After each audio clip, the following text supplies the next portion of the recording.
I don't believe that there is a meaning to anything in that sense. Meaning in my life is very kind of constrained by my existence.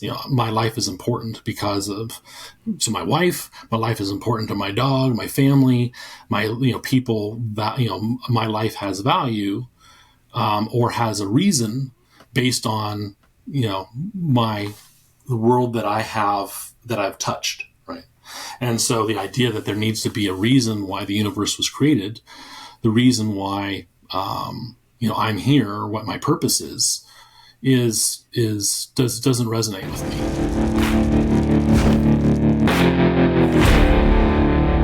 Welcome to the Men's Alliance podcast.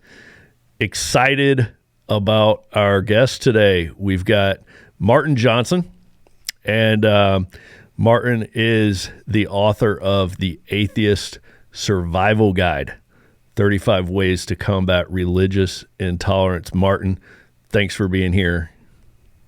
Thanks for having me, Goose. Appreciate it. Yeah, man. Martin and I talked a couple weeks ago, and, I just shared with him that we've been having too many people on the podcast who I agree with, and that can get kind of dull, can get a little bit boring. And it's like, man, I just want to have some conversations with people that I don't agree with. Let's have some good dialogue on some big, important topics that we can disagree on. I think that'll make for a great podcast. It'll make for a fun conversation for me, even if you guys don't like listening to it. I'm excited about it. So Martin and I had a call, and I got to say that I think this is going to be awesome because Martin agreed. He was like, yeah, nobody wants to just stay in an echo chamber and hear all their own ideas. So one of the things I'm hoping that today's podcast does, one of my goals for today, is kind of demonstrate, hopefully, how to have conversations with people that you don't agree with. And Martin and I both agreed that this is an important thing, an important skill for more people in this country. This has been an election year. We've seen people saying, boycott your family if they didn't vote like you. And so the nation is really torn, super divided, and that's never good. Families should not be divided, and neither should communities or countries. So I'm hoping, amongst other things today, we kind of model it's okay to disagree. That doesn't mean you can't have a conversation. So, Martin, let's dive right in. Tell us a little bit about your book, The Atheist Survival Guide, why it's important, why you wrote it, and why do atheists need a survival guide? Sure. So you had mentioned kind of getting at having the willingness to be disagreeing. But I think, through this conversation, and hopefully we can also find some common ground, because I think there's a number of things that we probably agree on. Just as background, yes, I'm an atheist. Who I could call a sperm to worm atheist. I was born into a family that was not particularly religious. And I just, to date, I've never found an argument that would lead me to believe otherwise in terms of the existence of a God or deity or religion. I also, what you would call a coastal elite, in the sense that I work in Silicon Valley in high tech. I'm in cybersecurity. I've also taught history because I have my degree and background in that. Now, the interesting thing about this Atheist Survival Guide is that it's a little bit of a misnomer. It's not just for atheists. Particularly, it's really for anybody who's put it at a disadvantage in any society. Part of the reason why I wrote this book is that there's been kind of a global shift in the last 10 years, arguably more quickly in the last 5 years, towards movements and governments that are particularly autocratic or authoritarian, that are driven by cultural and religious chauvinism. And this is not just Christianity. right? You know, you look at India, you have the rise of Hindutva, which is a very biased Hindu nationalism that disadvantages Muslims. You have the perennial problem in the Middle East of Islam that can't separate out government from religion, and, you know, has become far more draconian in kind of its approach to the world, you know, the last 20 years since 9/11.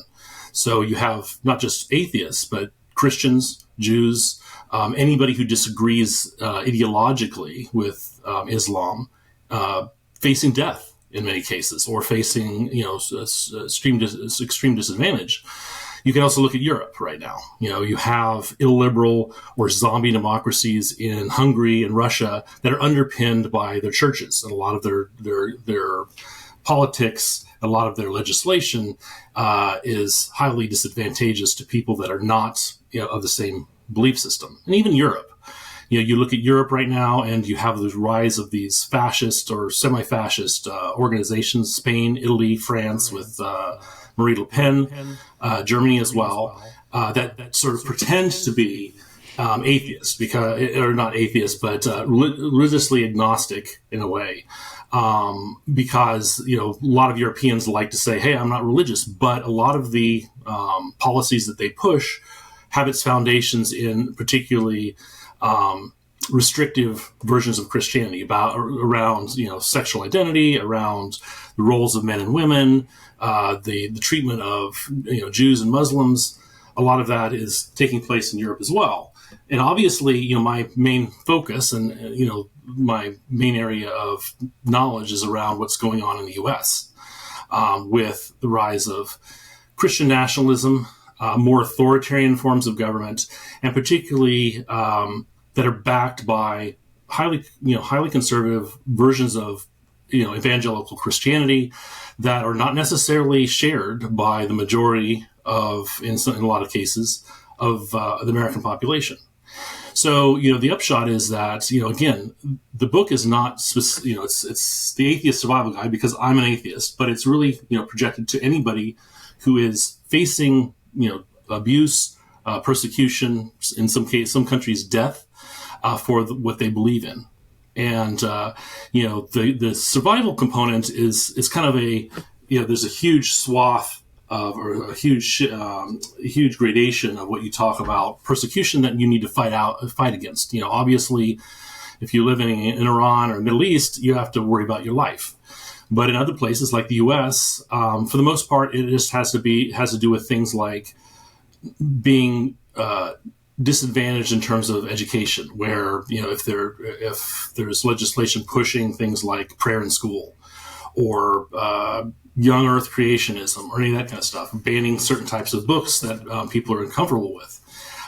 That's where it really comes in terms of survival. And I don't mean, again, existentially survival. I mean, really, you know, how do you navigate, you know, neighbors who may disagree with you religiously or politically?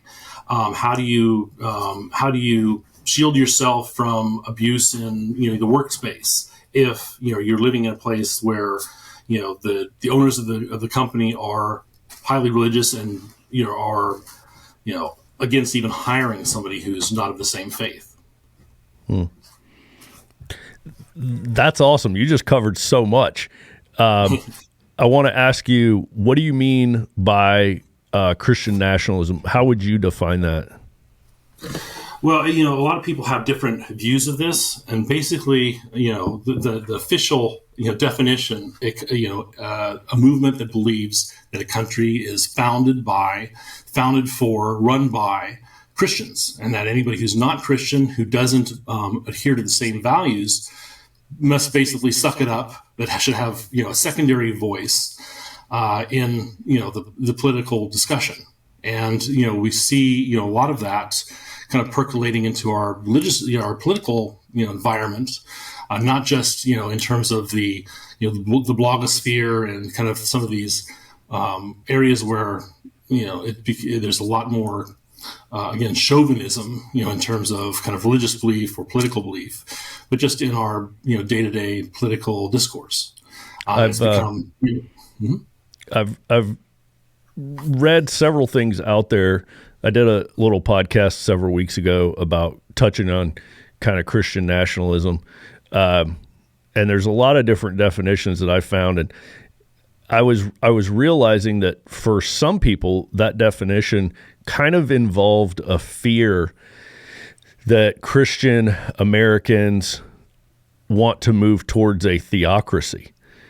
And I that was shocking to see. I didn't know that people feared that.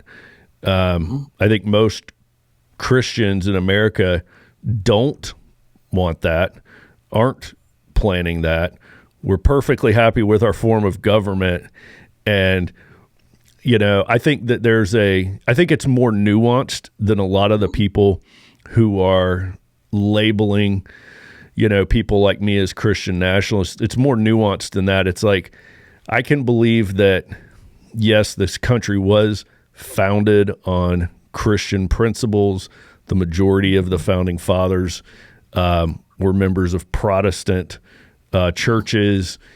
I can believe all that and still want total religious freedom in this country for everyone of any religion to be able to, freely practice their religion in this country, and not move towards a theocracy. I think we can say that this country was founded on Christian principles, and I'm proud to be a Christian and an American, and I'm not looking for a theocracy. I like the government how it is, and sometimes I feel like this sweeping, broader label of Christian nationalism makes it kind of erases people like me in the middle.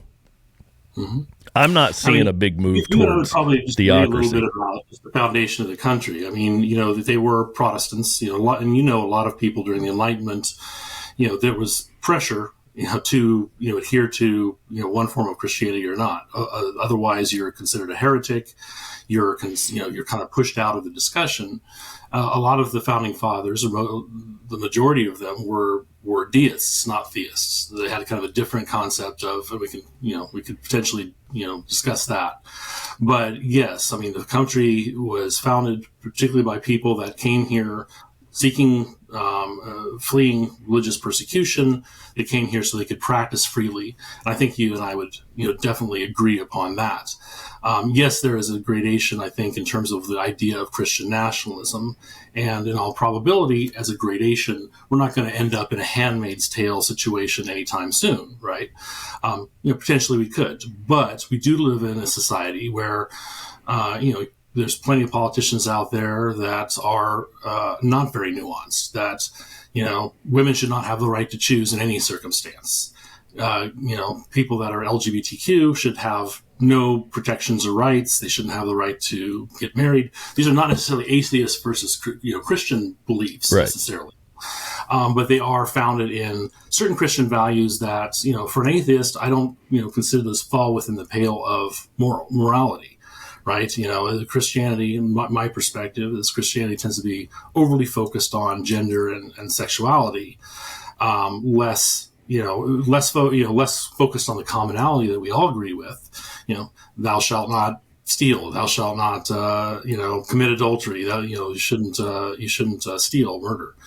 All of those things are what are core that I think we all agree on. But there's a lot of other things that, you can say, oh, it's just, sexuality and gender, but it seriously puts a lot of people in danger, right? So I have to kind of point out too is that a lot of those things are not necessarily a majority view, right? Women's right to choose, people's right to marry whom they want, is a majority held belief, despite kind of different groups trying to push for the opposite. So that's when we talk about kind of Christian nationalism light. Is pushing that agenda, leveraging a lot of the undemocratic aspects of our society to be able to push an agenda that's not popular, and is particularly draconian in terms of the punishments and so on. Yeah, I'm gonna push back on one thing about the majority of founding fathers being deists, because we hear this so often. When I was in college, I was actually under the the opinion that most founding fathers were deists, because that was just such a part of the narrative. But reading over these past couple years, more specifically books about the founding fathers' religion, here's what I discovered. Of the 55 founding fathers at the Constitutional Convention, 28 were Episcopalian, 8 Presbyterian, 7 Congregationalists, 2 Lutheran, 2 Dutch Reformed, 2 Methodist, 2 Roman Catholic, 1 unknown, and only 3 deists, Williamson, Wilson, and of course Benjamin Franklin. So I think, and plus to be affiliated with those denominations like Episcopalian and Presbyterian back then, it was much more rigorous than it is now too. They signed, statements of agreement to the faith to join those churches. So I'm not interested in debating our founding fathers with you, but I do want to clarify that one thing, that historical record, now we don't know their hearts, exactly. And they could have been in those churches for political reasons. Maybe it was the trendy thing to do.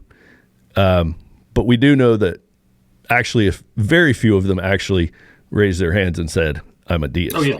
I agree. A lot of them you have to read some of their other writings and so on, where you get more of a sense of the nuance of their belief system. Totally agree. You'd probably also agree, too, that Christianity was somewhat different at the time as well. A lot of the kind of hardcore evangelical, what we call evangelicalism or fundamentalism, is quite a bit more, let's just say, aggressive, I want to say, now than it was at that time as well. So it's like, over time, people change, people's beliefs change, and religion, the way people perceive their religion changes as well. But like I said, we could debate that all day, and ultimately, for me, I don't really care, right? So there's a lot of people out there. We talked about this too. There's a lot of books out there. Richard Dawkins, Daniel Dennett, a lot of these kind of new atheists that they are focused on trying to disprove the existence of God, or trying to find inconsistencies in the Bible. I think that's pretty pointless. Those types of arguments don't really convince anybody except yourself. It's kind of like when people go out to evangelize or proselytize. It's more for to reinforce the beliefs of the person that's doing it, than ever really expecting people to convert from atheism to religion. There's that component, and realistically, again, I've said before, I can have a profound respect for people that find solace, that find community in anything. This is a very harsh society, getting harsher in terms of a lot of things. We have the rich oligarchs trying to subvert democracy, take advantage of those of us who are middle class or working class. There's a lot of pressure. There's a lot of atomization of society, where community is rare. And I have, it's like with the Men's Alliance or any group, I appreciate that. So trying to disabuse people, and this is a lot of atheists believe this way. We just don't care. We don't give a second thought to our atheism, to somebody's religiosity. It's more kind of people bristle when it starts to impact our lives, and impact our politics. I definitely can appreciate that. So one of the things I'm really wanting to hear your perspective on is, what do Christians like myself, like your stereotype of men in Men's Alliance, which we'll get to, but what do Christians need to hear, in your opinion? If you could hold up a mirror for us, where's the spinach in our teeth? What do we need to do differently, in your opinion? Well, I think it's a bidirectional mirror. On one hand, it's also kind of disabusing people of some perspectives about atheism. We don't eat babies. We don't hate God. We don't worship the devil. And I've never met anybody that became an atheist so they could jettison their moral compass, right? Right. I'm married for 20 years. I've never cheated on my wife. I've not murdered. I've not stolen. People would probably, think that I'm pretty much equivalent of any middle of the road Christian, right? And that's typical of a lot of most atheists that are out there. Most people, you have to understand, come to atheism for very for the most part, for very specific reasons, right? Some are a very small minority of them are like me, born into a non-religious family. There's also a small percentage of us who were particularly abused by the church. And I'm not just talking about clerical abuse, sexual abuse, right. But they may have been, forced into conversion therapy. They may have, been a woman who wanted to have more than just kind of a traditional gender role. It runs the gamut. The majority of them are people that have, very extensive religious backgrounds. So various research has been done, Pew Research and so on, that's suggested that atheists on average have a better knowledge of the Bible than Christians or Jews in some cases. Really? Again, on average. And you talk to most Christians, and some of these people, they were taught by Jesuits, Catholic Jesuits, or they were born into Alabama evangelical, snake handling church, but from an early age, they learned their Bible, and they weren't convinced. They found contradictions that they weren't comfortable with, or arguments that just didn't convince them. And that's the majority of those of us who are atheists, where we come from. There's other pocket cases, right? Reasons why people, may come to atheism as well, but that's the general categories. It's not about, again, jettisoning your morality or your sense of ethics, right? To turn the mirror around, conversely, a lot of Christians are stereotyped, in terms of this, this rock-ribbed, kind of evangelical, belief system that believes in the seven mountains dominionism, or Catholic integralism, where every aspect of society, from media to education to economics, should be controlled by Christians, whether or not it's democratic or not. It's the moral directive from God. And a lot of people, that's kind of the extreme that a lot of, Christians get kind of pigeonholed in. And then that kind of, extends into things like, you're a gay person or trans person, and you're born into one of these families. They disown you. They push you out of the church. They push you out of their family. The perspective, there's a tendency, and this kind of gets into, perhaps some of the perspective on, say, the Men's Alliance, that there's kind of a very strict traditional gender roles that women, that men should basically dominate the family, not in a hard, heavy-handed way, but men should be the head of the family, that the woman should be submissive in kind of a biblical sense, but it all kind of percolates down to the fact that, the woman doesn't make the primary decisions in the family. It can even extend, people can even go as far, if they're extremely unknowledgeable about the community, the Christian community, might say, oh, well, they don't want women to vote. They want, or have the head of the family vote. And you do have politicians, again, it's kind of like saying that, all, Democrats or all atheists are, these perverts that, you can pull up things on the internet that show people dancing around the streets half naked, and doing stuff. On the other side too, you have these extremists that give a bad name to Christianity, that's, they stand up and say, again, women should not have the right to vote, or some people saying, states should be able to choose, whether or not to have slavery. I've never heard anybody say that. Again, very weird, pocket cases that tend to resonate with people. It's I think the big problem in society, either side, is anecdotal evidence. So I'm very much a mathematician in some ways. I very much believe in statistics. I do it a lot for my work. I've done it a lot for my research. And statistically, you'll find, that things aren't as they seem sometimes, versus the things that you see, as a matter of anecdote. Like I said, I can pull out any number of videos that show crazy Christians with crazy beliefs. The Reverend Locke, these things that he does, like, beats a Barbie playhouse with a bat, with a baseball bat covered in Bibles, because he feels like it violated, gender norms, or, book burnings and that type of thing. Yeah. But, he's not the majority of people out there. There is, obviously the fear is that, oh my gosh, we can see kind of this shift, particularly in, the MAGA movement and so on. And I don't necessarily need to get into politics, but there's this shift towards that being imbued very much by Christian nationalism, or, almost like in some cases, people that are not necessarily Christian in the sense that they're associated with any specific church or any specific belief system, but carry a lot of the same beliefs, right? About gays, and again about gender roles and so on. So that's informative for me, just hearing you talking, because I really did not know that was the level of concern on your side.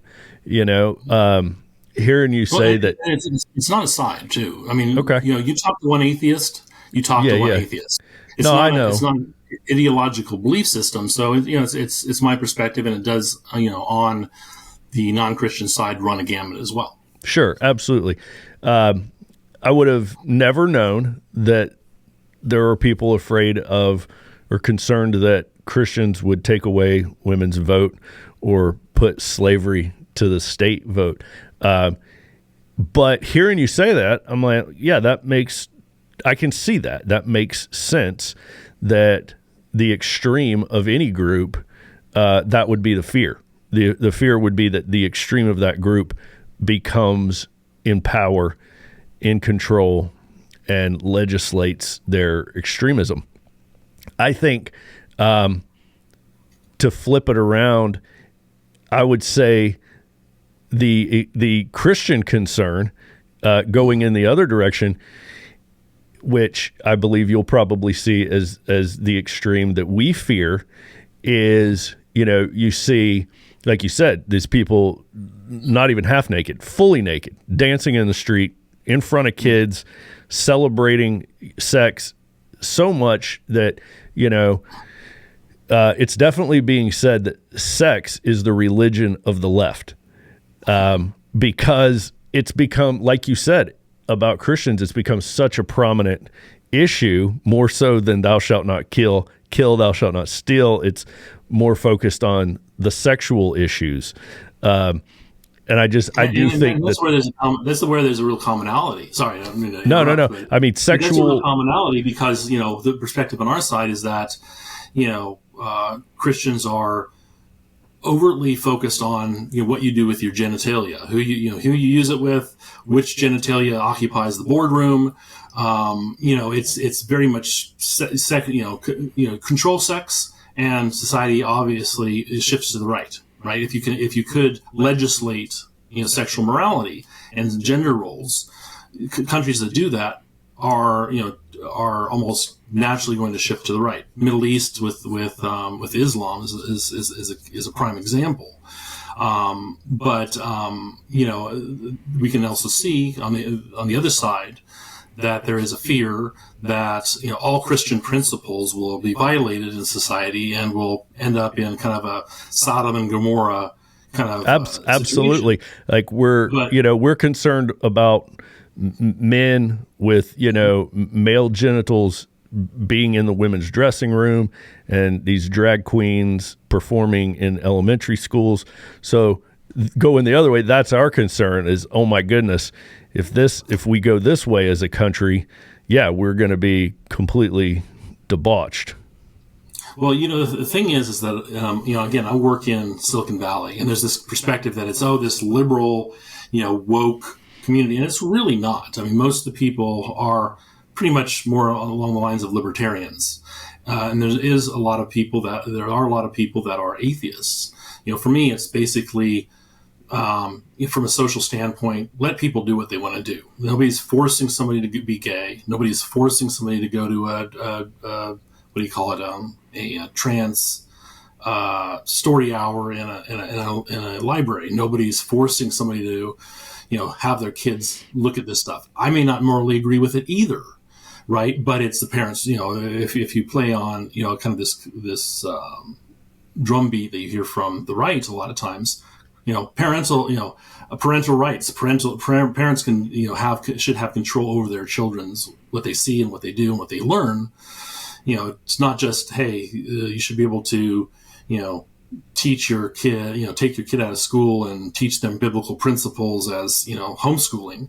But it also falls on the other end. If you feel like you want to, expose your kids to a diversity of lifestyles, that's great. Now, do people go overboard? Like things dancing naked in front of a child?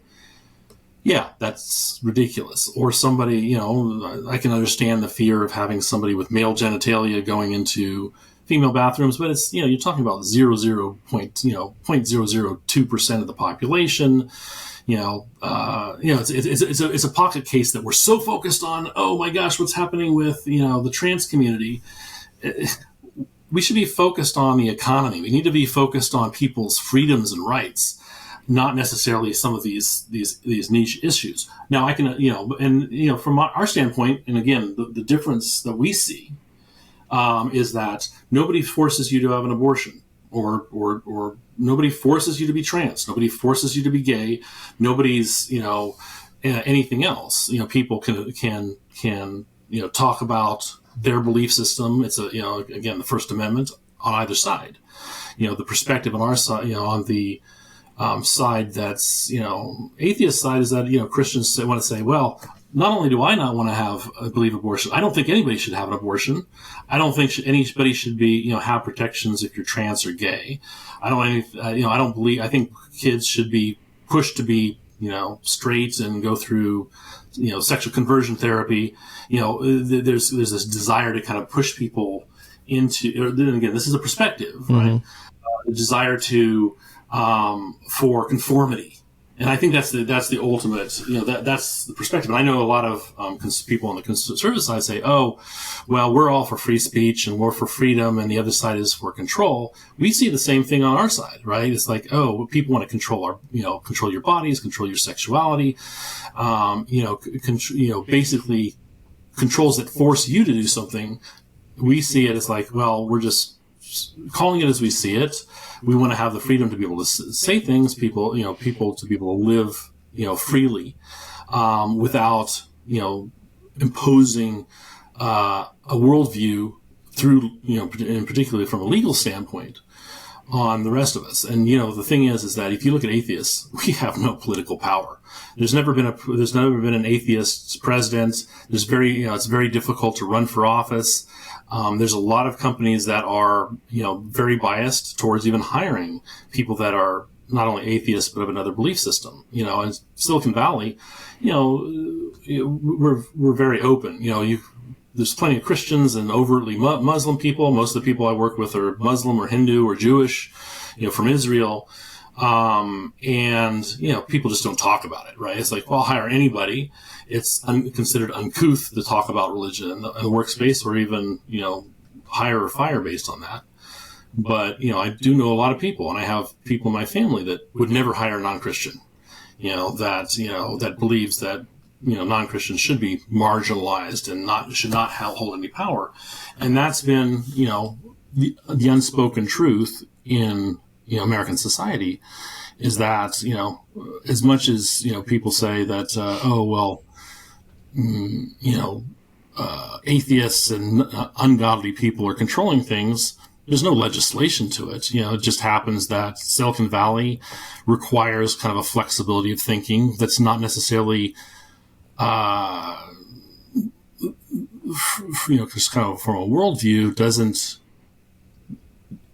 function well from a conformist mindset, right? Mm-hmm. Same thing with, creativity in the media.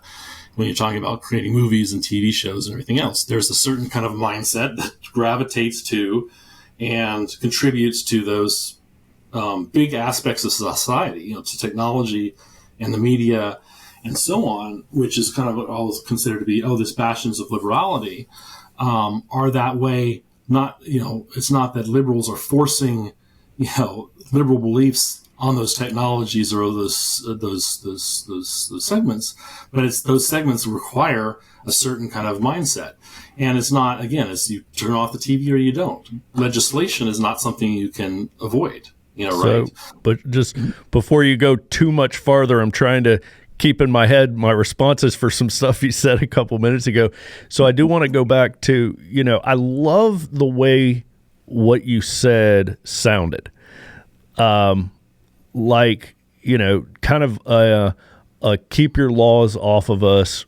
We're not hurting anybody, less government, let people do whatever they want as long as they're not hurting people, kind of a vibe, which sounds like something I would totally agree with. But you mentioned abortion and, hey, no one's forcing you to have one. Of course, the counter argument is, you can see that if you do view abortion as the intentional taking of an innocent life, then it's not about who has or doesn't have an abortion. It's about the life of the baby, right? So we're not trying to tell women we don't want you to have abortions because we want to control you. We're saying we don't want you to have abortions because we don't want you to kill that baby, right? So it's not about controlling the woman. And then the other thing you mentioned it is considered that. I mean, just from our side, go ahead. No, and I do understand. I think we definitely understand the fact that women are feeling, hey, we want control of our bodies. We want autonomy. The motto, keep your laws off my body. No, I understand that, but there's a point where your body ends and another body just began, right? Like Oliver Wendell Holmes said, my right to swing my fist ends where your nose begins, right? And so I would view abortion as the same thing. Your right to do what you want with your body ends when it impacts the life of another body. And that's a very novel concept. Before the 1970s, Protestants really didn't think much about, abortion. It was more kind of a province of Catholics. And there has been kind of a alliance of convenience, between Protestant Catholics and Muslims in some cases too on some of these issues. Where, again, I could point to the fact that, hey, Jewish people wrote the Old Testament. They basically started the whole thing, and they believe that life begins when you take your first breath. Not that you should have an abortion down to the last minute. Nobody wants that.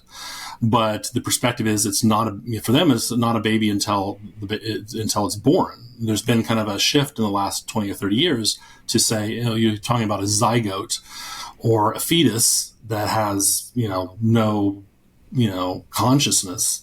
And there has been, and the right's been very, very good at this, is going from calling it a fetus, a clump of cells, to being a baby. Oh my gosh, and there's emotional resonance to the concept of a baby. Now, again, the idea of abortion being murder is a specifically, Christian view of certain types, certain segment of Christianity. Right? It's you can't lump them all on the same brush. If you poll Christians, Catholics, mainline Protestants, evangelicals, the majority do believe that people should just have the choice. There's probably about 30% of the people that believe this is an absolute moral wrong, and it's the scourge of our time. So other one, it's that difference in belief system. Okay, just to keep it moving, the other one you mentioned. And I think this one is a really good one to spend a minute on because it's very big in the current cultural conversation is you mentioned, LGBTQ rights and them being protected. And these are some of the words you're hearing right now in media's rights and protection and at risk and harm and danger, right? There's this, kind of this picture being painted of we have to protect through laws this at-risk group from being harmed. That's the way it's being phrased. The thing that maybe you can help me understand about this that I don't get is it's illegal to harm anyone, right? Like you can't, I mean, assault is illegal regardless of the sexual preference of the person being assaulted. So, like, it's already illegal to hit somebody and kick somebody. Why is there this feeling that this group needs extra protections? Nobody's allowed to hit them. Nobody's allowed to hurt them. And you don't see it. I don't see it happening. So, the thing is that, and I understand where you're coming from. There's a perspective, I think, on the right that these are special rights. And really, it's nothing, even if they were special rights, which I don't think they are, it doesn't hurt anybody else, right? I guess, let me ask this specifically. What is the right that they need? What right do we need to give them that they don't have? Well, a number of things. I mean, I'm not talking about a Matthew Shepard situation where somebody's, killed and murdered and left to die, on a country road. That is illegal. I think the additional penalties for hate crimes is also to kind of help change kind of the perspective in society that vilifies these groups more than others. And it's, some of it's racial. So you can say the same thing about racial issues, or you can talk about gays. But a lot of the problem is not whether their lives are in danger, right? A lot of it has to do with discrimination in terms of housing. That if you're in a heavily evangelical community where 99% of the people or 90% of the people in Alabama are Christian, and aggressively so in some cases, where do you expect these people to live? You want to be, you're a Christian person who owns a grocery store, the only grocery store in your town.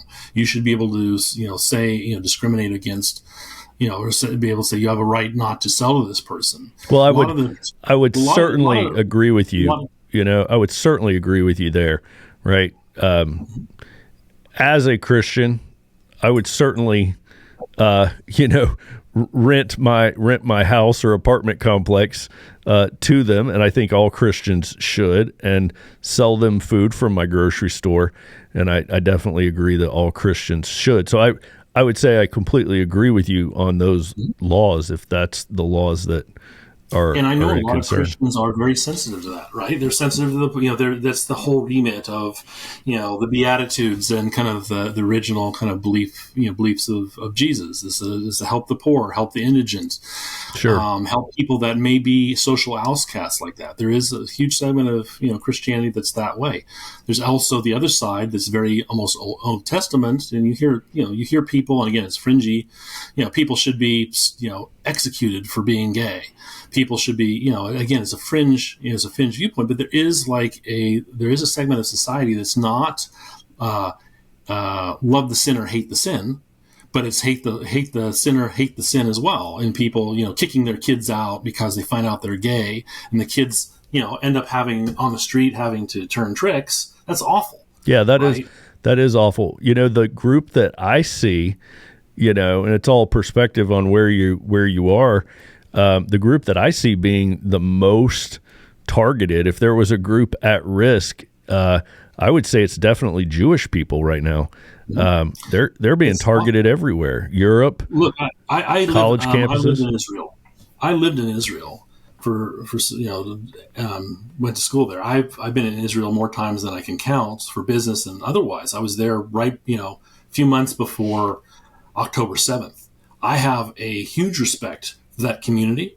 And I have a lot of friends that are Israeli, and they are having a heck of a time. Europeans, their historical anti-Semitism is showing itself. Even, again, these technically secular, fascist parties that are coming into power, very much propagating that kind of those anti-Semitic tropes. my perspective on that whole, conflict, and a lot of the people believe this as well, agree on the left. I side with those people that don't kill gay people, don't kill Christians, don't kill atheists, that aren't, suicide bombing and treating women like shit. Right. Sorry. Pardon my French. No, you're fine. You can say anything you want on this podcast. and it's also, but also there is an element on the left as well that's taken a lot of the propaganda about genocide or whatever. I mean, there is a, I come from academia, I can say this. There is kind of a sense that the colonizer, and they're not colonizers, but Israelis are lumped into that pot. The colonizers are always wrong, and the people on the other side are obviously the oppressed. And there's no matter, the moral, there's no moral equivalency, no matter how horrific the crimes are on one side, in this situation, that those who think of themselves as being oppressed are in the right, doing whatever they want to do, and even kind of a soft glove in the Middle East is considered abusive or considered genocide. I mean, in the Middle East, there's a lot of things that you could say. You could say that the Israelis have actually, compared to a lot of militaries, have handled this very softly. Yeah, absolutely. Compared to, it would be probably a nuclear crater if it had been the U.S. or Russia that had been attacked. It's different, right? So, but my point is that yes, Jewish people are vilified, Muslims as well. I mean, in this country as well, because of this whole conflict, we've seen both sides get abused. And it really depends on the moment, right? We remember during COVID, there were a number of people that were attacked and killed for being Asian, because the whole perspective that this whole thing was concocted in Asia.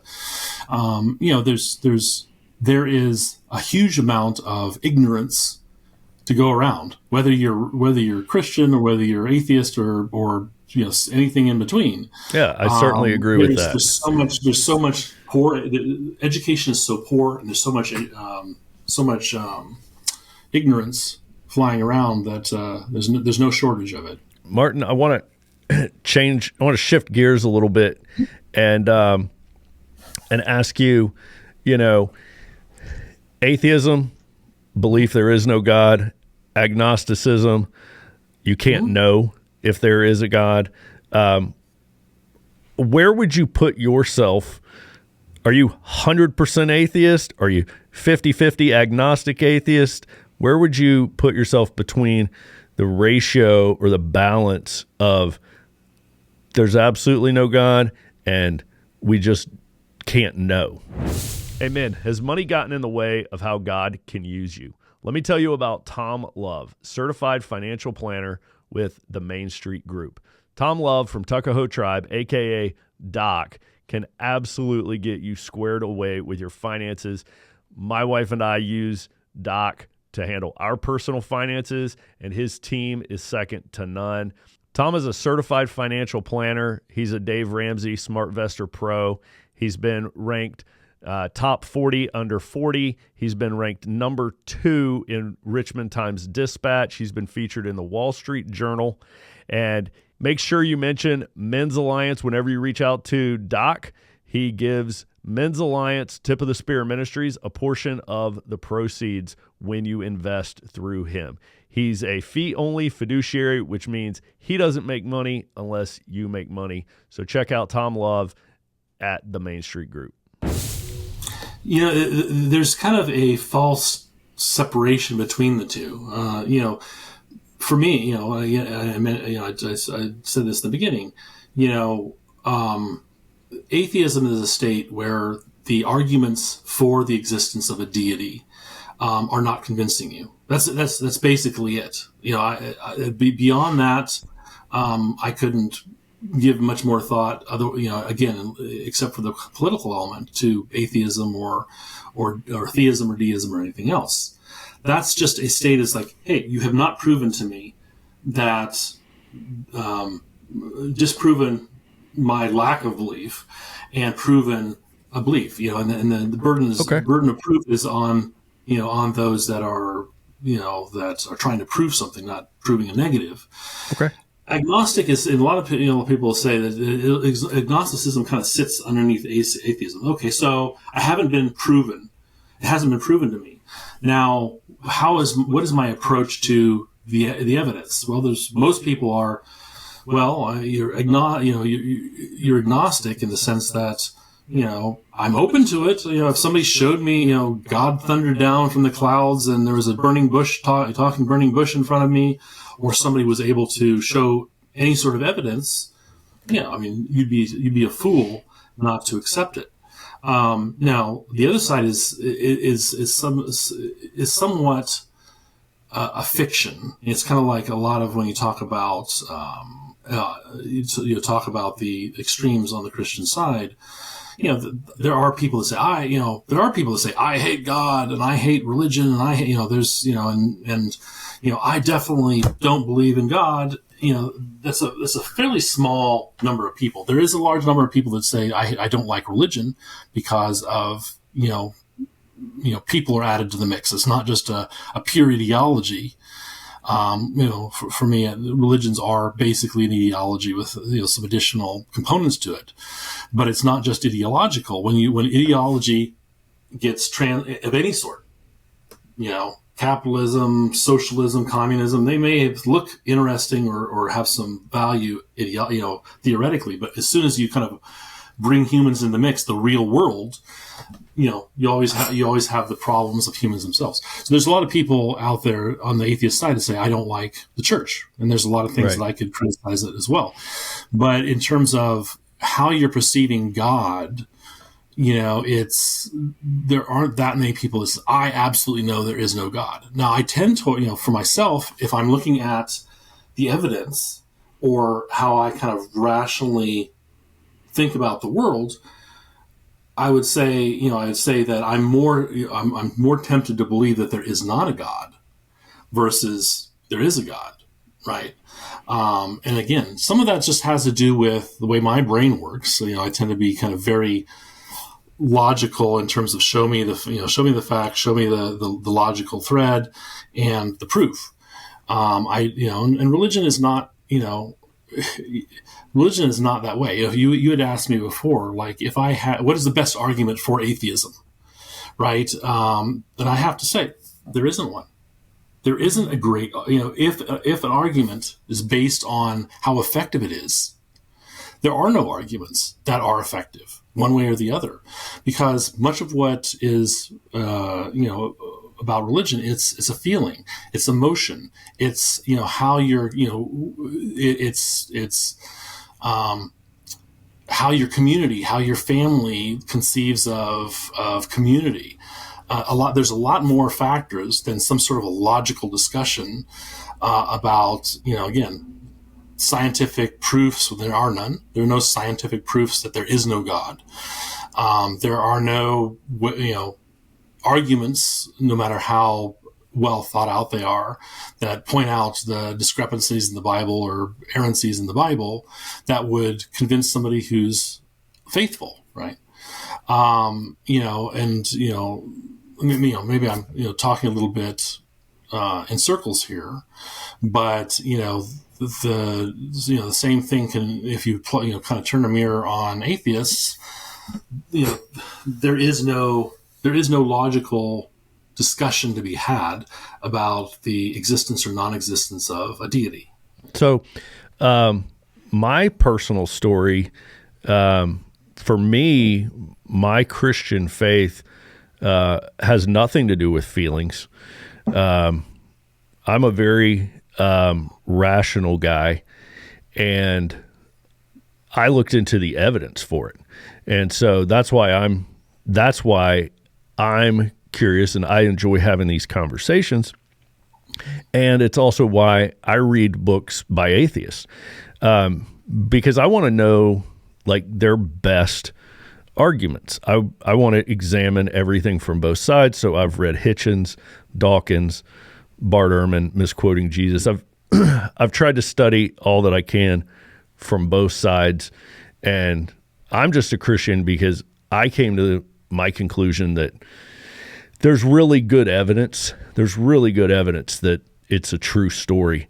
And I thought it would be fun, to ask you if we had to switch sides of the table, how they do in like, school debate teams, is now you have to argue the other side. Mm-hmm. What do you find as what's the best argument you've heard for the existence of God? And I'll play too. I will give you the best argument that I have for atheism if you give me your best argument for theism. That's a difficult one because obviously I'm having to think about what would convince me as an atheist, and that's why I say there is no evidence outside of kind of a very encapsulated. You can have logical arguments, but if they're bounded by preconceptions, then you can be as logical as you want. But if your starting point is an error or making assumptions. I agree with you 100%. Some people come in with their mind already made up that such and such is not going to be acceptable. I'll tell you where and this is kind of has to do with the human brain, and kind of where I think the best argument for theism, for the existence of a God lies. And it probably resonates with a majority of people because of the way that their brain thinks. And that's the idea of teleological thinking. That is that every action in nature otherwise has a purpose, has a reason. There is a reason why I'm here. There's a reason for my life. There's a reason that the universe was created, right? If you have that as a precept, then, the logical conclusion is that who did the creating, right? Who provided that,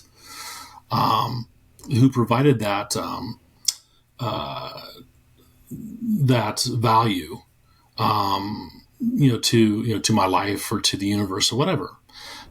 For me, I lack that for various reasons. For various reasons, I don't believe that there is a meaning to anything in that sense. Meaning in my life is very kind of constrained by my existence. My life is important because to my wife. My life is important to my dog, my family, my people. That my life has value, or has a reason based on the world that I've touched, right? And so the idea that there needs to be a reason why the universe was created, the reason why I'm here, what my purpose doesn't resonate with me. But that argument is something that resonates with most people because teleological thinking is a prerequisite for the notion of an anthropomorphic God. That is, again, there must be a prime mover or creator if we assume that the world was created. I don't particularly think the universe was ever created. Nothing is ever created and destroyed. That's the prime point of science is that material energy and matter are never created or destroyed. They're just transformed into different forms, and I think that's been the case forever, right? It's an eternal state. There's nothing was created. That's my personal belief. So somebody like me would be very hard to use that argument against, but probably I'd say 80% of the population that does think teleologically, that would resonate with, and there's an evolutionary reason for it as well, because we're inherently communal creatures. We're community and connection are very important, and that kind of thinking is in the back of our minds. If connections are important, it's kind of extrapolated to kind of more esoteric ideas, beyond kind of the human experience. That would be my best argument. No, that's really good. That makes a lot of sense. I'll give you what I think is the best and worst arguments. First, I'll give you my if I were an atheist, I think that the best argument out there for atheism is the problem of suffering and evil, right? I just think, and it's not the logical part of that. It's the emotional part of that. I think, when an atheist says, if there were a God, then why would he allow, childhood cancer? I think that's the whopper. There is no great answer. On the Christian side of that, to try to reply, it is, we don't always know, right? We don't know God's plan. We trust that he has one and he will work things out for good. But, there was a survey done a couple of years ago of, Americans from all demographic. If you could ask God one question, what would it be? And that was the number one question that people would ask God is, why do you allow so much suffering? And it doesn't logically have any problem with the existence of God, but it definitely has a strong emotional one. So that would be what I think is the strongest case against the existence of an all-loving, all-powerful God. But, when you... Go ahead. I'd have to say that it's powerful for an atheist, because somebody who's an ex-Christian or ex-Catholic, particularly hardcore, they ask those questions a lot, or people that have experienced suffering. But in terms of convincing a Christian of that, right. The thing is that we've for the last 2,000 years, longer if you're talking about biblical analysis on the Old Testament. Mm-hmm.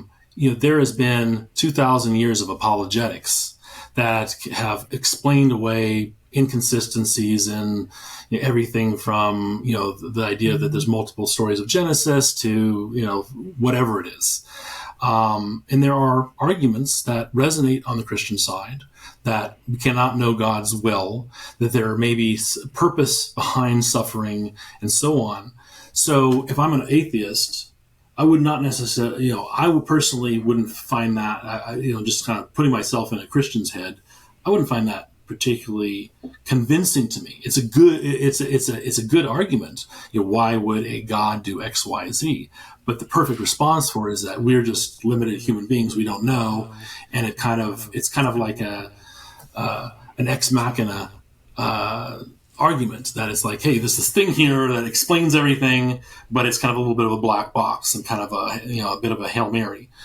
Not to dismiss that, but again, there's been 2,000 years of very powerful thinkers who have come up with a lot of these apologetic arguments. Yeah, I do think you're totally right.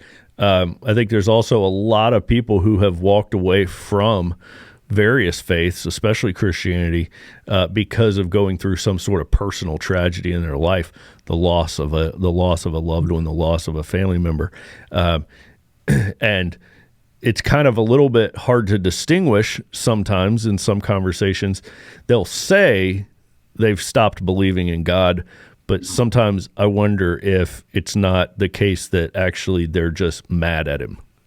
Right. That's a perfect point. And that's kind of a weird situation for somebody mentally, right? And it doesn't necessarily push people into the atheist, atheist side. Like I said, somebody like me, and again, you're talking to one atheist, is not a matter of, thinking of atheism as an ideology or there's no thought behind it. There's no consistent, there's conservative, atheists, there's liberal atheists, there's atheists of every different kind. Anything beyond, not being, convinced of arguments for the existence of God, it's no holds barred. So, that's. I lost my train of thought a little bit there, but what was the key point there? I'm not sure, but I'll go to the next one. Sure. I think I'll give you what I think is the worst argument for atheism And I'm going to use Peter Singer as an example. Are you familiar with him? He's an ethics professor at Princeton, written quite a bit, and he is a very consistent atheist with his worldview, holding to neo-Darwinism, and we are no different than highly evolved cockroaches. There's no existential difference between a human and a bacteria or an animal. So he's playing that out logically, and he says that it's more tragic. It's a greater loss for humankind on this planet, the death of an adult pig than the death of a baby human. I'm not sure what the logic is there. A baby human, I mean, if you're talking about a fetus, but if, once somebody is born, there's obviously a difference. For me, that yes, evolution for myself, is highly, is highly probable. It's a theory, but it's highly probable, the evolution of one form to a next, and humans being kind of the apex of that. I think the difference is that that to say that humans are categorically different than animals, you have to believe in the notion of a soul, that humans have a soul and no other creature does. But this is where things get really tricky. Mm-hmm. We're probably depending on who you talk to, we're not that far away from a AI that's the generalized AI that has the capability of thinking almost indistinguishable from a human. And I deal with a lot of AI, and it's scary for me how far it's advanced, how quickly. If you have something that's basically talks and thinks and sounds, and even in some cases feels like a human being, is it still kind of a non-sentient, non-human entity? It does. It brings up the question of consciousness, mm-hmm. and unless you hold tightly to the concept of a soul, which nobody has proven the existence of a soul, at least again, not to my satisfaction, there is no distinction, right? And even if you think of you think of somebody who's mentally impaired, some of them can't think beyond what a dog can think. Dogs and animals are very smart in a lot of ways, and they're also very empathetic in a lot of ways. Sure. So much of the humans. Where's the distinction there, right? And that's what I think is a very big argument for theism and a soul, and against atheism, because when you read Peter Singer, or if you just talk about a dog compared to, a human. Huge dog lover myself. I've got a great lab, and when we lost our last lab, I cried.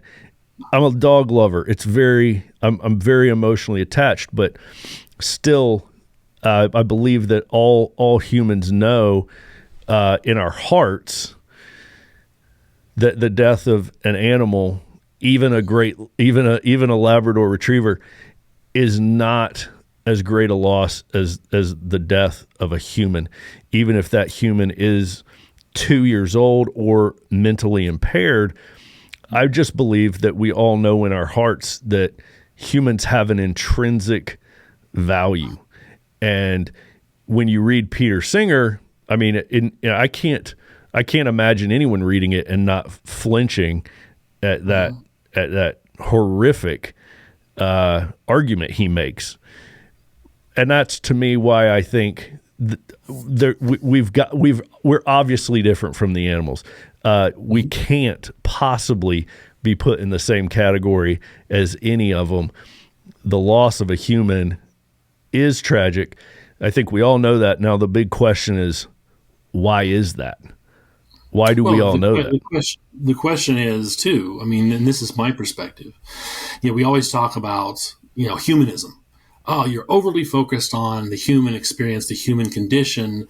That's, and it's kind of been, from the religious side that it denies spirituality and everything else. I actually think the most humanistic, human focused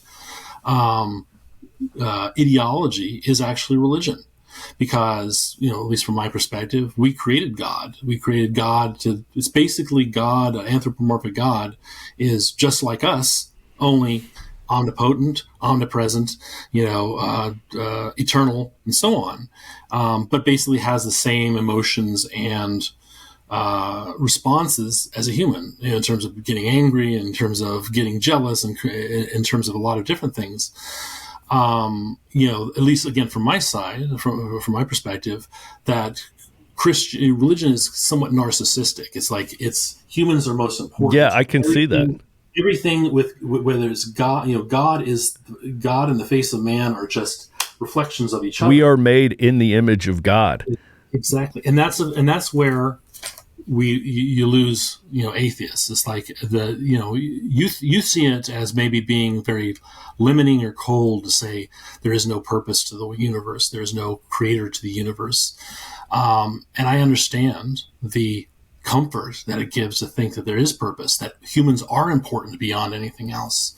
And for me, it's like I'd never murder somebody any more than anybody else would. It's like there's a inherent, the human value. If nothing else, for me, I wouldn't. It's kind of like the golden rule. I wouldn't want to be treated any differently from anybody else. I'm not going to murder because I don't want to be murdered, right? And that's. We can agree on that, but I don't feel discomfort or a sense of loss or sense of being, why just throw my hands up and why should I be living? Why should I even be living? Not believing that there was, purpose behind everything, that there isn't a creator, that there isn't somebody who's basically a paternal, all-powerful paternal, power that I can turn to in cases of, in cases of me feeling lost or me feeling powerless or what have you. It just doesn't resonate with me. And so again, to bring it around, Christianity is more humanistic, human focused, versus universal. Whereas like I look at universally that there are mechanical laws of physics that are behind everything. That's where, and I'm comfortable with that. It actually gives me a huge degree of comfort. But it's just, again, it's a difference of perspective and a difference in terms of what resonates with you personally. Yeah. You mentioned, kind of at the onset here that you've never found any good evidence or any convincing or persuasive evidence for the existence of God. Do I have your permission to give you one? Sure, of course. I'm open. I would love to give you just one. And, I think some of the most classical, you mentioned 2,000 years of apologetics, I think some of the most classical arguments for the existence of God, the cosmological argument, the teleological argument, the ontological argument, I don't think those bring people to theism. I don't think they change minds. I think they're very good arguments. I think they're very solid, but I don't think they really have changed anybody. But this one that I like, it actually has. We have plenty of people who have been converted to theism because of this argument and written books about it, and that is DNA. I think DNA is hands down the best current piece of evidence for the existence of an intelligent designer. And we had no knowledge of what was inside of a cell. In the 1850s when Darwin was writing, they thought the cell was the smallest thing. Now, of course, we open it up and it's full of little machines. And those are full of things, right? And now we know, that DNA is digitally encoded information. I love the quote from Bill Gates. He says, DNA is like a computer program, but far, far more advanced than any software ever created. So, this is the evidence that converted Anthony flew from atheism to theism. I don't think there's a way to explain the arrival of such highly complex and specified information other than to say that there must be an information giver. Information doesn't come from nothing. Information always comes from an information giver. So that's what I think is the best, most compelling piece of evidence for an intelligent designer. Some people maybe find that resonant. I don't think necessarily you can extrapolate God from what you consider God's works, right? Just because something is unexplainable doesn't automatically force you to jump from to the idea that there must be a divine creator. Again, that's very human focused. The way that we think, the way that we cogitate and create things, and humans never really created anything, right? Most is a car is not a matter of creation; it's a matter of transformation of different materials into a car, right? It's not you're not ex nihilo creating something from nothing. But the idea of creation and the idea of developing things is a very kind of a human notion. From my standpoint, there are mechanical, I don't want to say laws, and this is no lawgiver, but just because of the dynamics of the way matter and energy interact, it forces there are rules to that interaction, and that over time, it's kind of like there is a kind of a random component there up to some point where you combine chemicals in a certain degree with electricity and so on over millions and millions and millions of years. There's always the probability that life can be generated. I think in some cases it's almost guaranteed. That life will be generated from that. I know you wouldn't agree to that, but the universe and the universal laws are far more complex and far more beautiful in some ways than anything else you can imagine. And if the physical world was slightly different, the laws would be slightly different because they'd be based on that particular reality.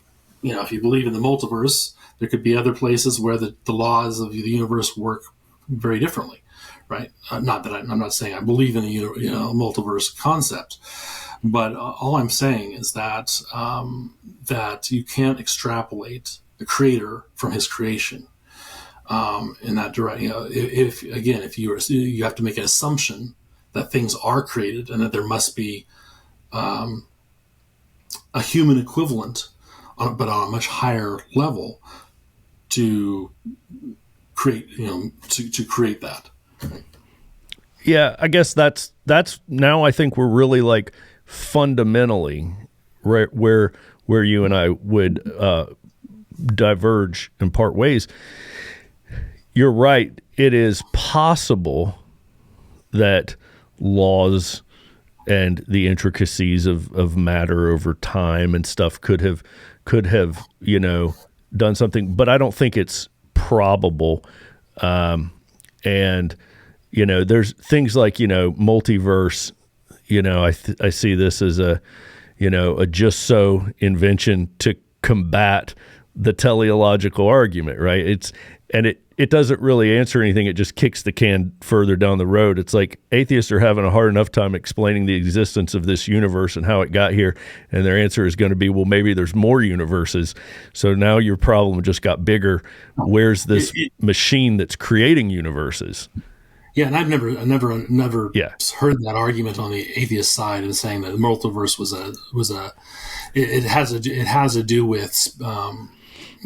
has to do with probabilities and spinning off multiple variants of any action. From my perspective, the universe is eternal. We talk about it being 14 billion years old, and there was nothing but before that, but there wasn't. Right? There was the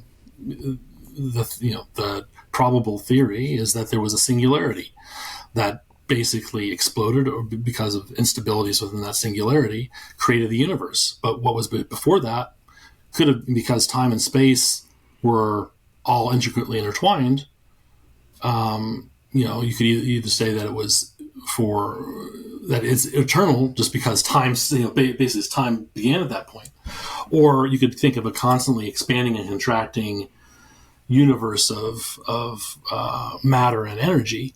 Right. So that's not actually forever. That's in that category. This is all speculation. And that's exactly. That's what I was going to say. It's in a category of stuff that you could say maybe, but I would say this: there's no evidence. There's no evidence. Exactly. There's evidence in terms of how the universe exploded. They can yes, see but back. There's no evidence that it has contracted and exploded again. Exactly, and that's the difference here. Yeah. As somebody who believes as I do, there's no proof. There's evidence, but it's whether it's convincing or not, I don't know. But I don't always automatically jump. Well, we don't know. The universe must have done it. It's not. It's for religionists, the automatic default for anything, if you don't know it, is God. It must be God's will. God created it. What have you? And it's a great explanation. It's an easy explanation, but it doesn't. It's to me again, it's not convincing. For a lot of those, and it doesn't really matter. Me, this discussion. It's for fun. It's a fun conversation. I'm not trying to convince you. Oh no, I completely agree. But if you were to talk to somebody, there's people that are a lot more intelligent than I am on this situation, well versed. You talk to Dawkins, you talk to Christopher Hitchens, you talk about a lot of other people that we're trying to get them on here. I'm sure, but you spend your time focused on that. Focused on again trying to disprove God. That's their province. Again, religion and atheism hold no interest to me. Right. Cogitating on the nature of the universe and everything else, there are things that I can't explain. I follow the science as far as I can. I think my focus and kind of bring things around. My focus with this book, the focus in terms of my life, why I even give any attention to atheism or religion, as a whole, is because of its tangible physical impact on society. We talk about there is no evidence for the existence of God. There is plenty of evidence for the impact of religions on society, and I work backwards from that, and I say, is that impact a net negative or net positive? Is it something that we should propagate, or is it something that we should fight against? And, in particular, when I'm talking about the problem that I see is this politicized and weaponized religion that's gotten overly intertwined with, running the world, that is causing trouble. I can't remember what it is. I think it's Matthew 16:26 that says, "What benefits a man to gain the whole world and lose his soul?" Mm-hmm. And I think that's from a Christian standpoint, that's impactful. Yeah. But I also think it can be applied to human communities as a whole. What benefits Christianity, the Christian body, the Christian ideology or theology, if you gain control of the world but lose your soul in the process? We saw it happen with Catholicism in the Middle Ages. It had control over, and this is my next book that's that I'm working on, is that the church controlled politics, and it became corrupted and polluted to the point that you had the Reformation and you had Protestantism, which is basically had its own scrapes in terms of trying to move too much into politics, and from my standpoint, looking from the outside, I look at Jesus as being a man of peace. Again, if he existed or anything else, irregardless of his divinity, he was a man of peace. He was a man of, mercy and what a lot of people, and I've heard a lot of people that still go to church, hearing their people going to the pastor and say, "Why are you talking about all this woke stuff? Well, Jesus wasn't this woke, weak little man. He's this muscular Jesus that today he'd be a gun-toting, all-American guy that busts heads and and fights against the forces of that are aligned against Christianity and so on. And then that's maybe that's, and I've heard that argument from Christians that Jesus was really a soldier for God, and he was much more tough and judgmental than the Bible. I think a lot of the politicization of religion has pulled the notions and the basic tenets of Christianity into a very almost Old Testament, fire and brimstone, punishment and reward kind of a dynamic, because politics to a certain degree demands that perspective, and that's that's just how I see it. I think everyone. One thing we didn't get into is kind of the perception of the men's alliance from the outside. And I think that's something that's, I want to touch on. And again, I'm coming from a standpoint, where I value, again, community and, anywhere people can get a sense of brotherhood and so on. I think, for me, and again, you can dismiss it as kind of, again, coastal elite kind of insular thinking. But, I look at it as, and don't take it wrong, it's pretty harsh. I look at men's alliance, and a lot of groups like it, and I see it as kind of being part and parcel of the manosphere. This kind of Andrew Tate, Tucker Carlson, testicular tanning and trying to build up your manhood, and this kind of cult of the alpha male, which I hate that, because it's such a corruption of scientific concepts. But I see these people as being anything but a bunch of men, men that are feeling lost in society, that feel like there's been a feminization of society, that feel like, they haven't been trained to be proper men. And that, there's this kind of bravado that's under, that masks a huge amount of insecurity. For me, I'm a man. I'm well muscular. I've got a beard. I've owned guns. I live on basically what we considered a farm. My family's from Montana, cowboys kind of a thing. I have, respect, whether or not it should be demanded, of manhood, masculinity. But I think that the manosphere has tended to what we consider toxic masculinity. I know people think, oh, this means that you can't be a real man. Toxic masculinity. No, I totally get what you're saying. Toxic masculinity is things like Andrew Tate, that women are basically your sex toys. And I completely agree with you. And Men's Alliance is not a follower of Andrew Tate. I read through your website and so on, but I think the perspective, again, right. It's the pejorative and the kind of preconceived notions that we bring to the table, that it is, less, a kind of building your alpha male, building your leader, versus, again, insecure, I'll say beta males or men trying to aspire to be, this constructed image of the traditional man. I think that's one component.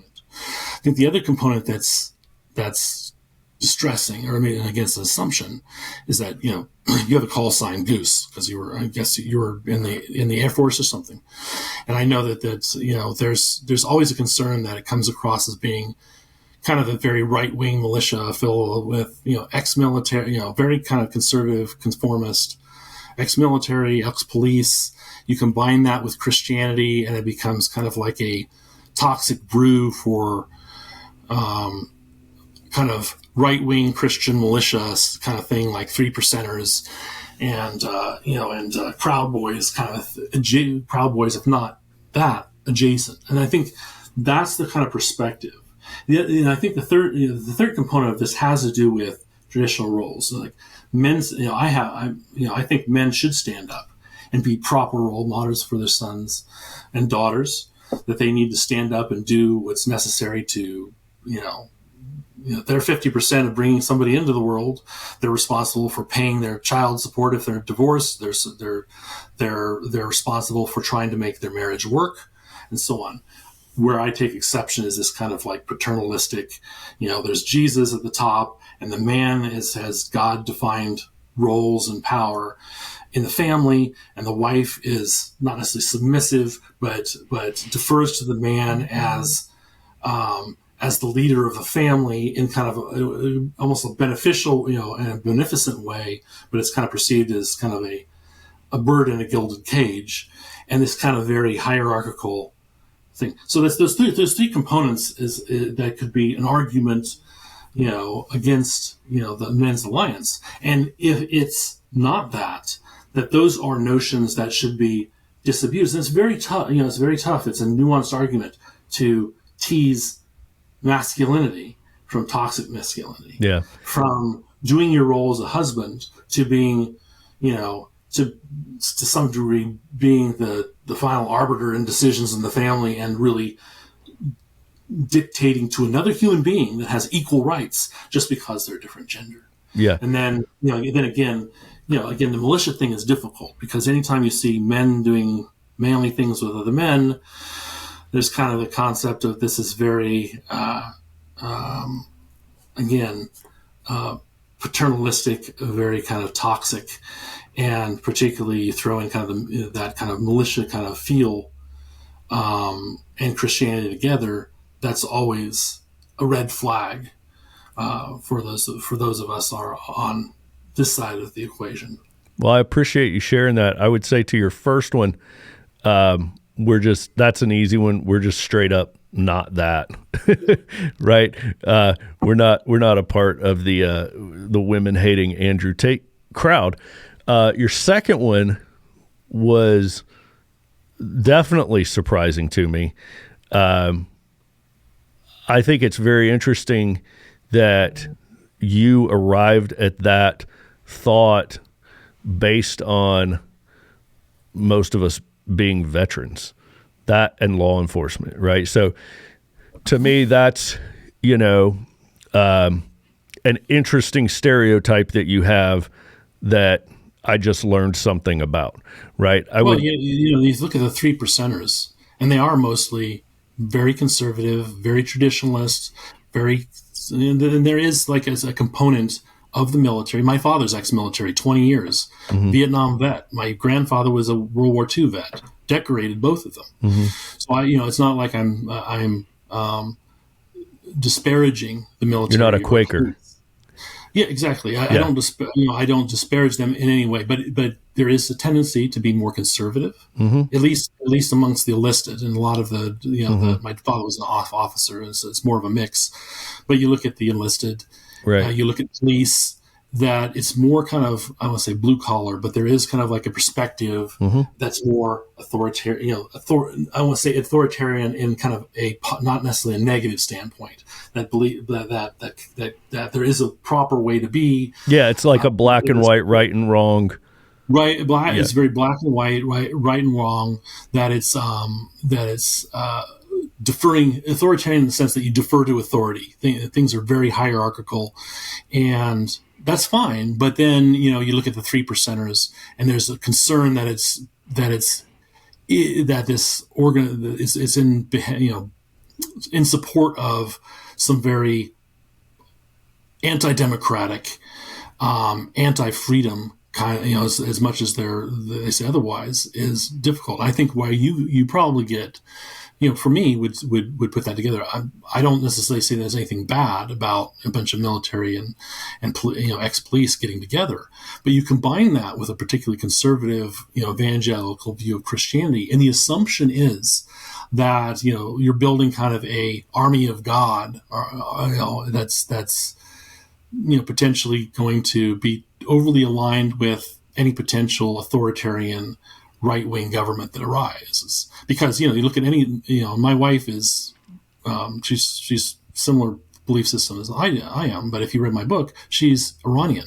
She fled a horribly oppressive environment, and the people that enforce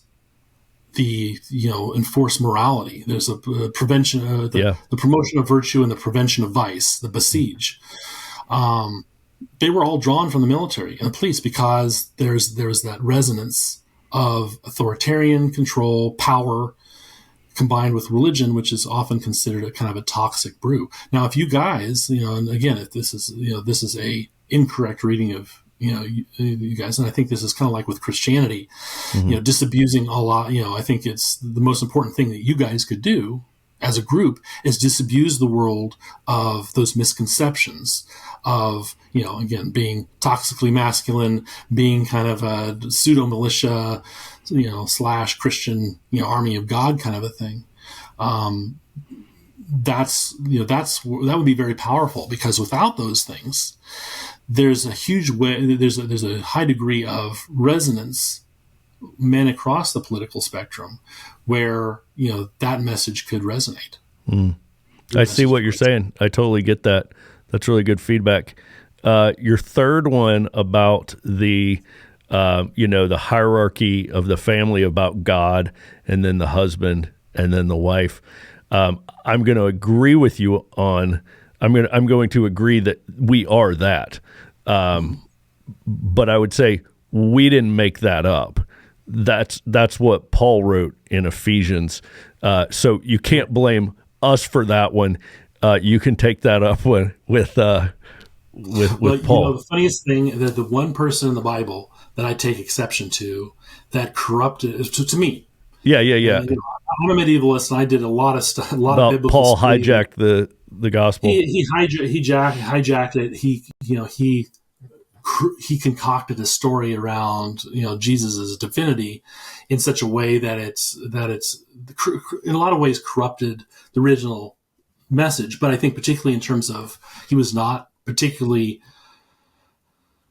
how should I say, he was definitely not a feminist that believed in female equality. He was in a lot of ways a misogynist. But that's just me, right? It's like, I understand where your thinking has come from. It is completely biblical if you accept Paul as kind of the ultimate, contributor to biblical thinking.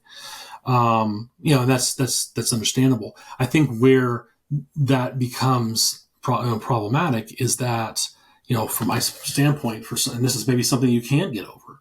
Somebody like myself, I believe men and women are completely equal.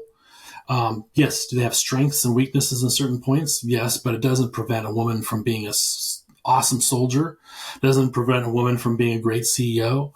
It doesn't prevent a man from being a great stay-at-home husband, or more of a nurturing type, right? So, and it's basically, again, it's a freedom thing that I believe in, ultimate freedom for people to choose. And if they can do it, if they can hack it, fine.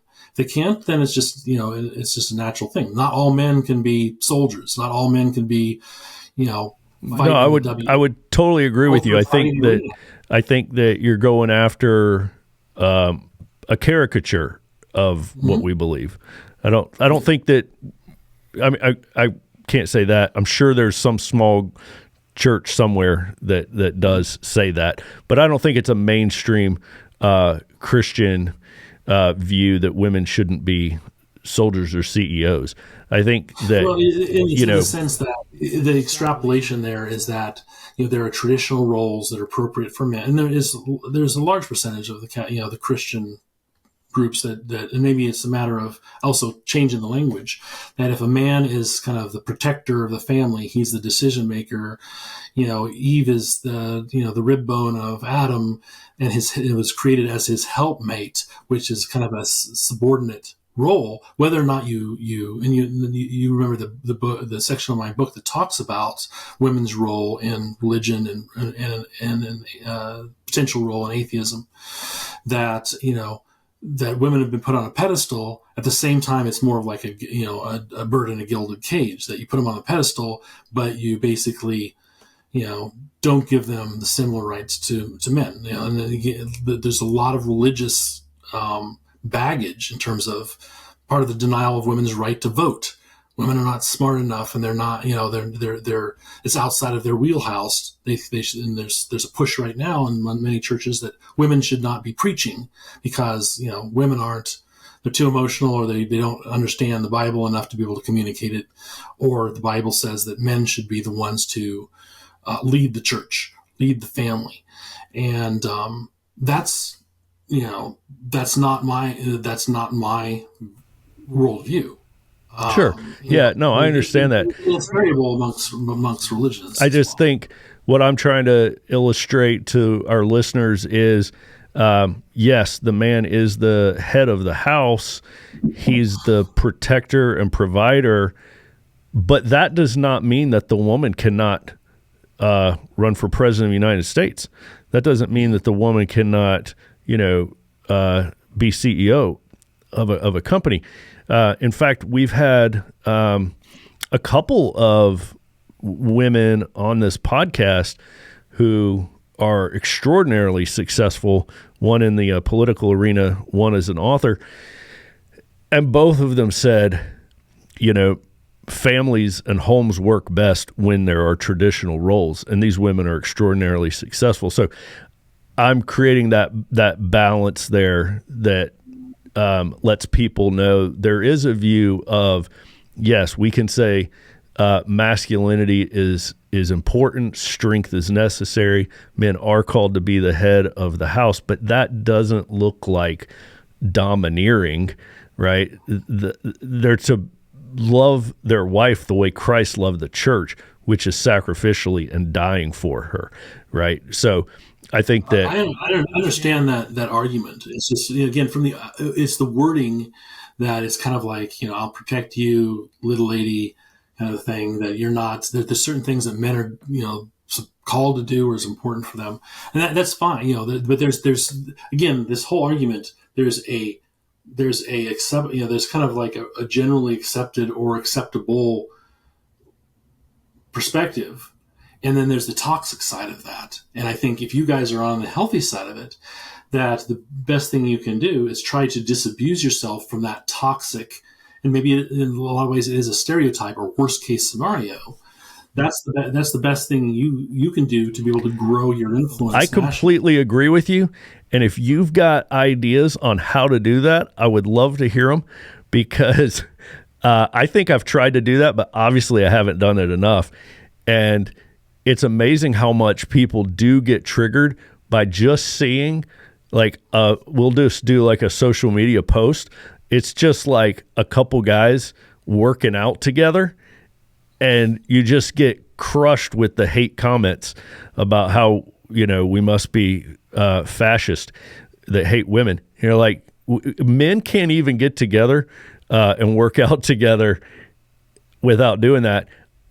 If there's a way to let people know that's not us, I would love to hear it. But what I'm seeing is that's just everybody's assumption, and there's nothing you're going to do to change some people's mind. If there's guys working out outdoors together, we must be Nazis. Yeah, and like I said, there's a lot of that. There's certain people you won't convince. Right. It's like when I promote my book. You've read my book. There's nothing in there that's anti-religion. Right. You're not going to try to market your book to everybody, and we're not going to try to market Men's Alliance to everybody. Oh, well, but it's not that. It's regardless of marketing, I think people look at the title, and I get so much hate anytime I advertise it. Similar to you do, side. Oh, you're stupid. You're whatever it is, you're anti-God, you're going to hell, all this kind of stuff. I get plenty of that. I'm sorry to hear that, by the way. Oh, it rolls off my back. I know it does, but still, it bothers me. But in the same way with you guys, it's bi-directional. That there's a bunch of people out there that are horrible that you'll never convince, but there is a middle ground, and a lot of it, for you and for me as well, it's linguistic, right? There's a lot of stuff and I talk about in the book as well, and I think it'd be great, because I'm very much into linguistics. There's a lot of inherent Christianity and language built into our language and built into our laws. And so that's true. And the more that you can extract that, that's how we were founded. Exactly.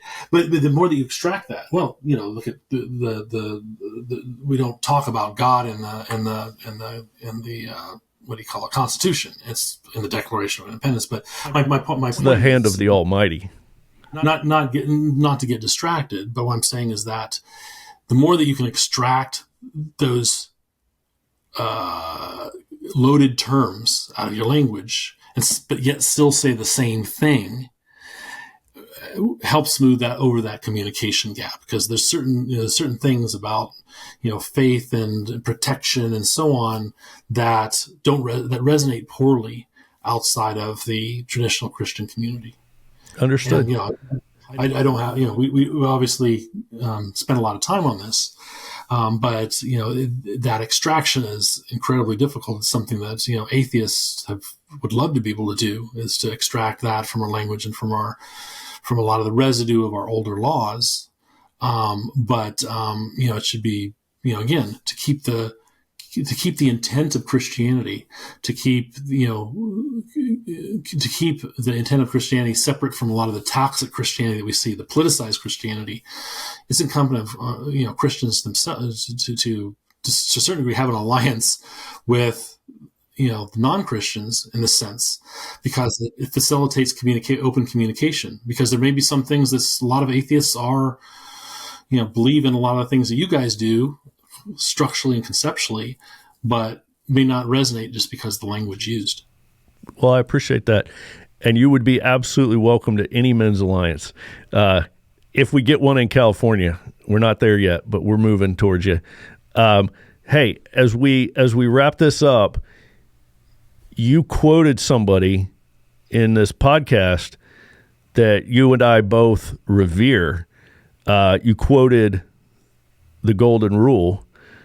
Mm-hmm. So you mentioned briefly your belief about Jesus and his mm-hmm. teaching, and this is some common ground we have. I would love to ask you, who do you think Jesus was? Well, to back up a little bit, we talk about the Golden Rule. That's not a specifically Christian or Judeo-Christian concept.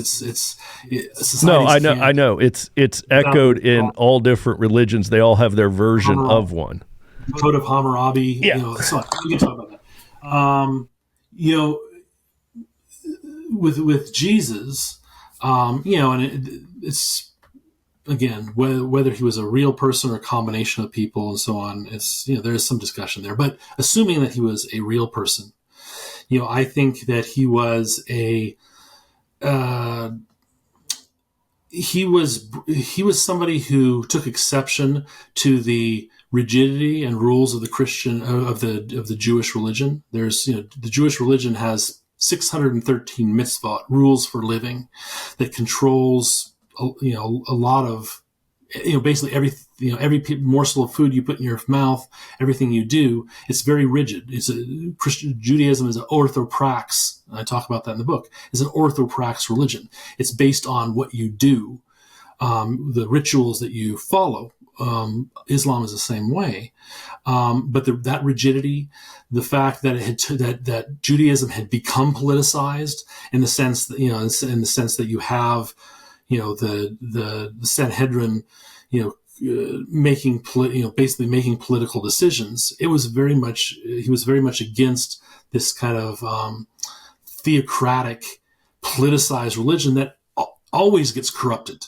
It always gets taken over by the powerful, for those who want to make money, and he was breaking away from that. And so he was a truth sayer that looked at what is, let's get back to our roots as humans, our roots, in our religion itself, the Jewish religion, that, looks at, again, compassion, gets rid of all this extraneous junk and really focuses on, treating people justly, treating people humanely and with compassion. Without the heavy-handed, again, political, judgmental components. And I think that was what the true Jesus was. The Sermon on the Mount. There's very few words in the Bible that came directly from the mouth of Jesus. The Sermon on the Mount, I think, is the epitome, and it's, if you solely focused on those words, Christianity would be infallible.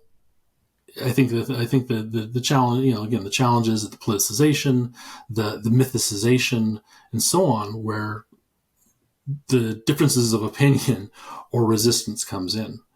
And I don't think Jesus was not a warrior for God, some, muscular, combative, pugilistic person. Sure, he threw the money changers out of the temple, supposedly.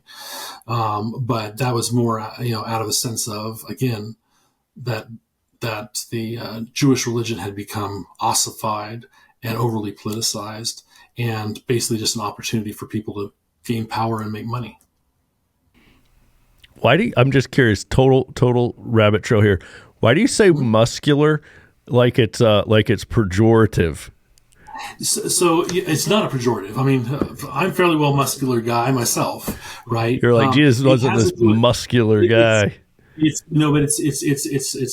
borrowing a term. I believe, it was initially coined by Billy Graham, that Jesus was this muscular Jesus, strong, powerful, masculine.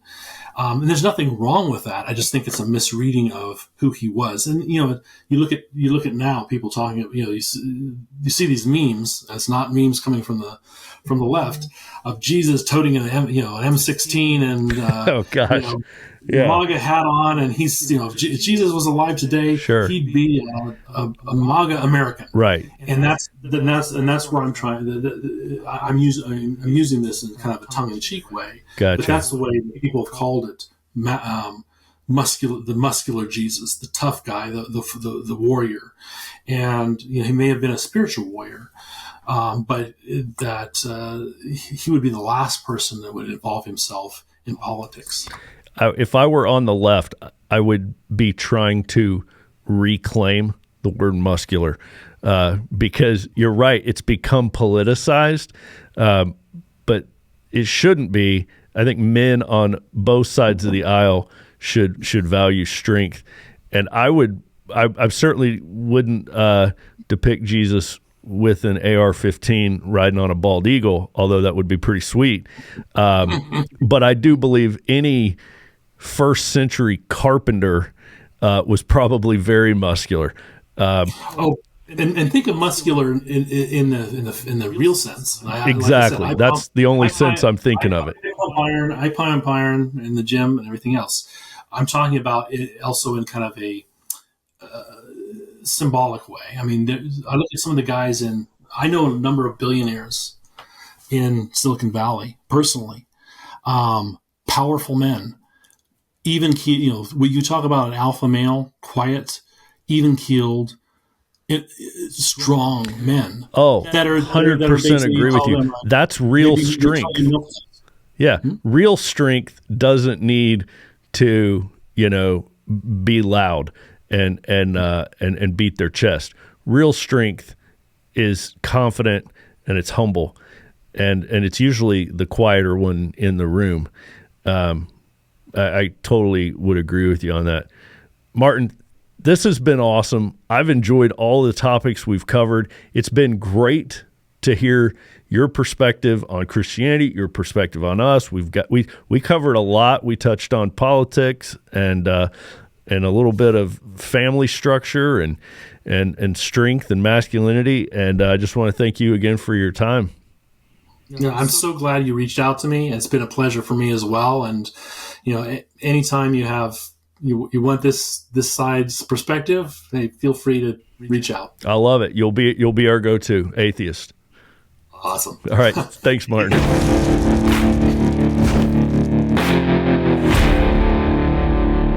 To find out more about what we're doing and to join us on our mission, go to men'salliancetribe.com. And don't forget to subscribe to our YouTube channel and give us a 5-star review.